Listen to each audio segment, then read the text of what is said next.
చాటున పిందెను చూస్తా సోకు తీగలో పండును కోస్తా నువ్వొస్తే కప్పిస్తా ముద్దుల ముంతమ్మ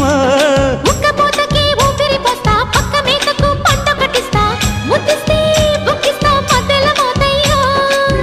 ఓలమ్మో పుకారులు షికారుగా రావమ్మో ఎదలు ఎడెక్కిస్తే ఎట్టాబులమ్మో ఊరయ్యో బజారులో మజాలకి రానయ్యో పగలే పక్కెక్కిస్తే తంటాలేవయ్యో మిట్టిల మీదున్న మిస్సమ్మయ్య సంటే వడ్డీలతో పాటు ఒళ్ళోకి వస్తుంటే పొగరు చిల్లకల్లెగిరి పడ్డనే పడు